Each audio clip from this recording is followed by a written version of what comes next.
ডিম খায় ছেলেপুরো, সিদ্ধ বা অমলেট, কিছু না থাকলে ঘরে ডিম ভাত ভরপেট। কবি অরূপ গোস্বামীর কবিতার লাইনটিও যেন এখন বেমানান হয়ে গেছে দিন কয়েক থেকে।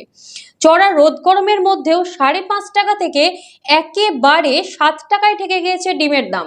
সাধারণ মানুষের হেসেলে যে খাবারটা অহরহই দেখা যায় তা নিয়েই কপালে ভাঁজ পড়ছে তাদের।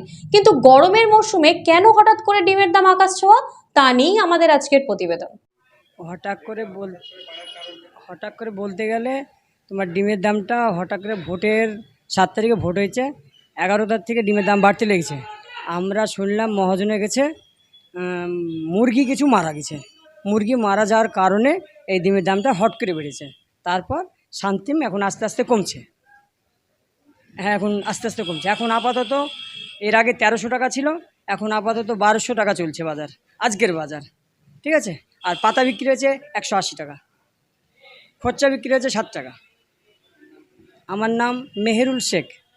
অবভিয়াসলি পাবলিক সবাই বলছে ডিমের দাম এত কেন বাড়তি, এই গরমের মধ্যেও কেন ডিমের দাম বাড়তি হবে। শীতের সময় ডিমের দাম এমনি হয়ে থাকে, হাই হয়ে থাকে, রেট হাই হয়ে থাকে। তো এই কারণে পাবলিক এই গরমের মধ্যে ডিমের দামটা বাড়ার জন্য একটু পাবলিক অসুবিধায় পড়ে গিয়েছে। কিন্তু মহাজনদের কাছ থেকে জানতে পারা যাচ্ছে যে প্রচুর পরিমাণে মুরগি মারা যাওয়ার ফলে ডিমের দামটা বাড়তি হয়েছে। তবে আস্তে আস্তে কমছে ডিমের দাম। আগে দাম ছিল আপনার প্রায় 1130 কি 1050 এরকম দাম ছিল, কিন্তু হট করে দামটা একবারে 1300 টাকায় চলে আসলো ডিমের পেটি প্রতি।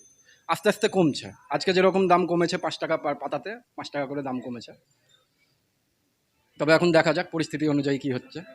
আমার নাম অঞ্জন দেবনাথ।